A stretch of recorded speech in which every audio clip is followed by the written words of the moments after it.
Hello students, good morning.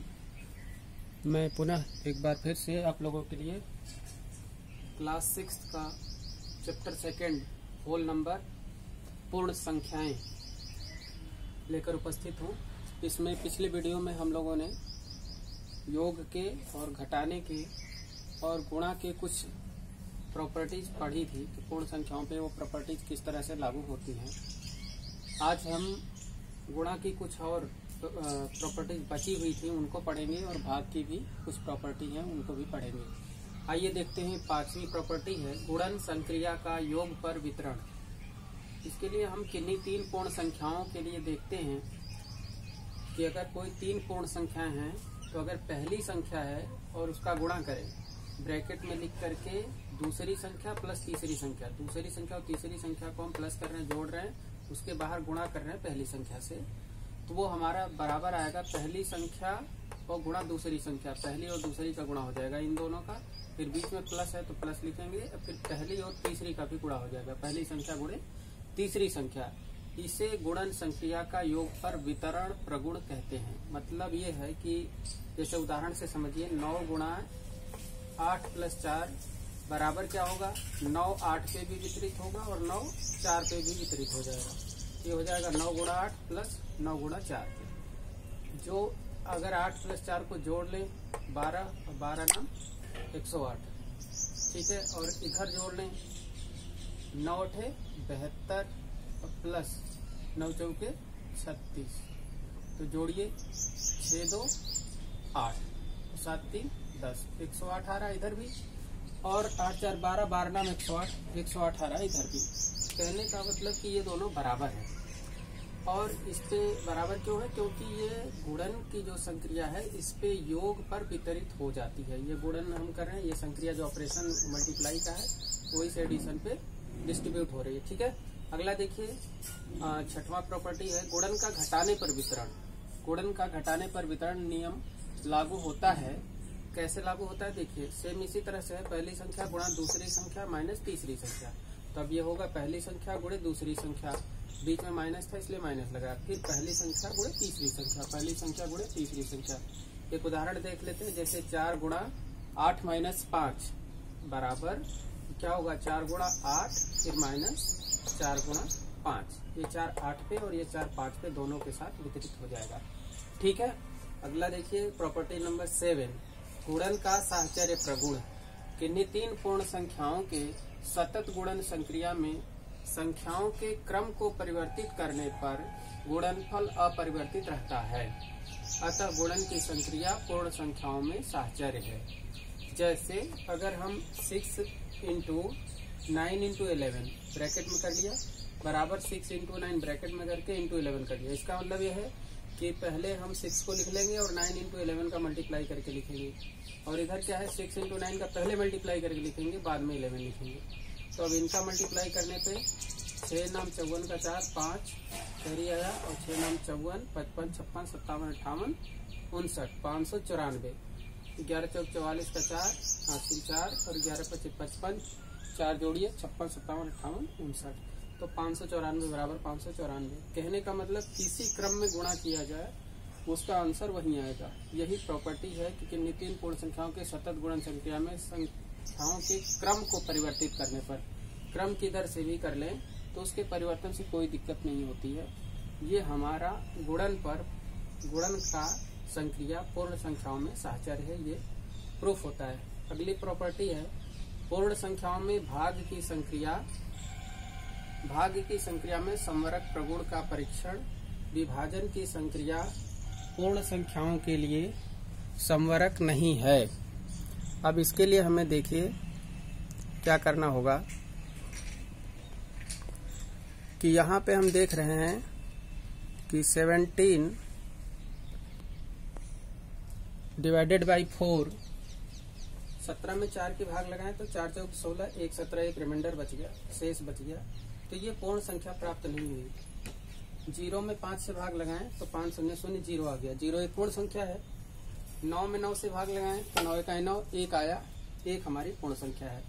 लेकिन फिर अगर 4 में 7 की भाग लगाएं तो संख्या हमारी पूर्ण नहीं आएगी, दशमलव में कोई भी संख्या आ सकती है। तो इस तरह से अगर सभी पूर्ण संख्याएं आती तब तो पूर्ण संख्याओं पर भाग की संक्रिया समवरक होती, लेकिन यहाँ पे सभी संख्याएं पूर्ण संख्याएं नहीं आ रही हैं, इसलिए यह भाग की जो संक्रिया है ये पूर्ण संख्याओं के लिए समवरक नहीं है।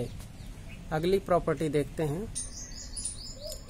अगली प्रॉपर्टी देखिए सेकंड, शून्य से पूर्ण संख्याओं में भाग का परीक्षण, मतलब किसी भी पूर्ण संख्या में 0 से डिवाइड करेंगे तो क्या होगा। किसी पूर्ण संख्या में शून्य 0 से भाग परिभाषित नहीं है, मतलब ये डिफाइन नहीं है। क्यों नहीं डिफाइन है देख लीजिए। जैसे अगर हम 8 में 2 से डिवाइड करें, 8 को 2 से भाग लगाएं तो 2 चौके 8 4 आता है। 4 क्यों आता है? क्योंकि डिवीजन इज रिपीटेड सब्ट्रैक्शन, जो भाग होता है वो बार बार घटाना होता है। जैसे 8 में से 2 घटाए 6, फिर 6 में से 2 घटा दे 4, 4 में से 2 घटा दे 2, फिर 2 में से 2 घटाए तो क्या आएगा 0, मतलब हमारा जो शेषफल आया वो 0 आ गया। तो इसका मतलब कि पूर्ण डिविजिबल है, पूरी भाग जा रही है। कितनी बार? 4 बार में, क्योंकि 1 2 3 4 बार घटाने पे 0 आ गया, राइट। बट हम यहाँ पे देखते हैं कि 0 के साथ क्या होता है। ये तो दोनों पूर्ण संख्या थी, 8 भी और 2 भी, है ना। तो ये दोनों क्या थी? ये दोनों संख्याएं क्या थी? नॉन जीरो, जो 0 नहीं थी। शून्येतर संख्याएं हैं जो शून्य नहीं है, तो इसके लिए तो सही हुआ। बट ये हमको चेक करना है कि शून्य से पूर्ण संख्याओं में भाग, तो जब शून्य होगा तो क्या होगा? 8 माइनस 0 8 आएगा, फिर 0 घटाइए फिर 8 आएगा, फिर 0 घटाइए 8 आएगा। लाइफ टाइम आप अगर 0 घटाते रहें तो आंसर 8 ही आता रहेगा, which is not equal to 0, जो कि 0 के बराबर नहीं है। जब हमारा रिमाइंडर, जब हमारा शेषफल 0 नहीं आ रहा है तो इसका मतलब क्या है कि वो उससे डिविजिबल नहीं है, पूर्णतः डिविजिबल नहीं है, पूरी भाग नहीं जा रही है, इसलिए ये परिभाषित नहीं है। 0 से डिवाइड करने पे हमारा आंसर परिभाषित नहीं है, उसको हम अनंत मान लेते हैं कि इनफिनाइट आएगा। तो हायर क्लास में आपको और डिस्क्राइब करके बता दिया जाएगा। थर्ड पॉइंट देखिए, पूर्ण संख्याओं में 1 से भाग का परीक्षण, मतलब 1 से डिवाइड करेंगे तो क्या होगा। किसी भी पूर्ण संख्या में 1 से भाग देने पर भागफल सदैव वही संख्या प्राप्त होती है।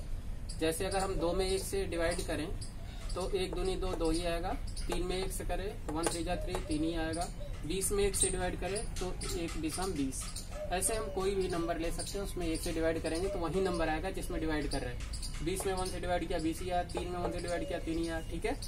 नेक्स्ट अगली प्रॉपर्टी फोर्थ है, शून्य से किसी शून्येतर पूर्ण संख्या से भाग का परीक्षण, मतलब शून्य में किसी शून्येतर, शून्य में जो शून्य नहीं है उससे भाग देने पे क्या होगा। शून्य में किसी शून्येतर पूर्ण संख्या से भाग देने पर भागफल सदैव शून्य प्राप्त होता है। जैसे 0 है, शून्य में किसी शून्येतर, ये क्या है? नॉन जीरो, है ना। ये 0 नहीं है, शून्येतर है, शून्य के अलावा जो है। तो शून्य के अलावा 5 है। 0 में 5 से डिवाइड करेंगे तो आंसर हमारा 0 आएगा। 0 में 6 कर लीजिए 0 ही आएगा। 90 में 0 से डिवाइड कर लीजिए 0 आएगा। ऐसे कोई भी पूर्ण संख्या है अगर उसमें 0 से डिवाइड करेंगे तो आंसर हमारा 0 ही आएगा। नेक्स्ट प्रॉपर्टी फिफ्थ है, किसी शून्येतर पूर्ण संख्या में उसी शून्येतर पूर्ण संख्या से भाग का परीक्षण, मतलब कोई जो नॉन जीरो नंबर है उसमें उसी नंबर से डिवाइड करें तो क्या होगा। देखिए, किसी शून्येतर पूर्ण संख्या में उसी पूर्ण संख्या से भाग देने पर भागफल सदैव 1 आता है। जैसे 2 है, ये क्या है? शून्येतर है, नॉन जीरो नंबर है, इसमें 2 से ही डिवाइड करेंगे तो 2 इकाई 2। 3 में 3 1 जा 3, 15 में 15 इकाई 15। ऐसे कोई भी नंबर लेकर के उसी नंबर से डिवाइड करेंगे तो हमारा आंसर सदैव 1 आएगा, राइट। कुछ क्वेश्चन इंपॉर्टेंट देख लेते हैं जो आपकी इसमें क्लास 6 की बुक में दिया हुआ है। राष्ट्रीय आय एवं योग्यता आधारित छात्रवृत्ति परीक्षा प्रश्न, ये 2005 ईस्वी में पूछा था।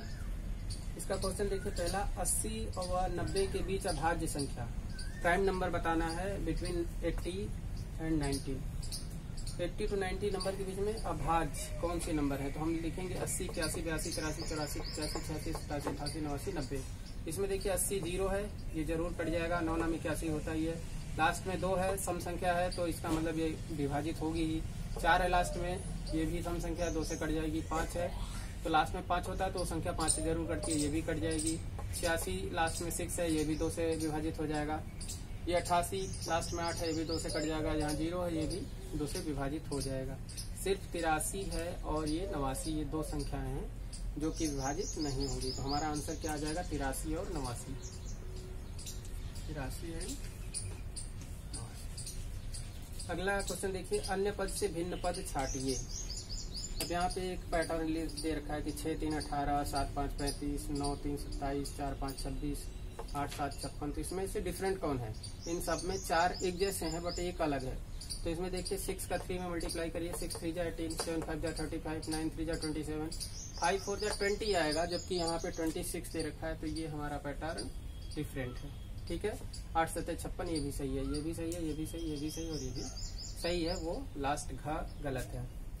क्वेश्चन थर्ड इसमें है कि लुप्त पद को ज्ञात कीजिए। यहाँ पे क्वेश्चन मार्क के प्लेस पे क्या आएगा? तो यहाँ पे जो 196 है, फिर 169 है, 144 है, 121 है, फिर 100 है, तो यहाँ पे क्या आएगा? तो ये स्क्वायर नंबर है। 196 जो है 14 का 14 में मल्टीप्लाई करेंगे तो 14 का करने पर 196 आता है, 13 का 13 में 169 आता है, 12 का 12 में 144 आता है, 11 का 11 में 121 आता है, 10 का 10 में करेंगे तो क्या आएगा? 100 आ जाएगा। तो यहाँ से क्या था? 14, 13, फिर 12, फिर 11, फिर 10। तो 10 से जब डिक्रीज होके आएगा तो 9 आएगा, 9 का 9 में 9 9 जा 81। तो ये आपका आंसर गा 81 यहाँ पे क्वेश्चन मार्क की जगह पे 81 आएगा। ठीक है, इस तरह से ये आपका बेसिक कॉन्सेप्ट कुछ थे जो एडिशन, सब्ट्रैक्शन, डिवीजन, मल्टीप्लिकेशन पे बेस्ड थे। इनको आपको मैंने बता दिया है, इन्हें आप देखिए, समझिए। कहीं कोई प्रॉब्लम आती है, आपको कोई पॉइंट नहीं समझ में आता है तो कमेंट बॉक्स में अवश्य उसे पूछिए, और वीडियो को लाइक करिए, सब्सक्राइब करिए और लोगों के साथ शेयर करिए। Thank you very much.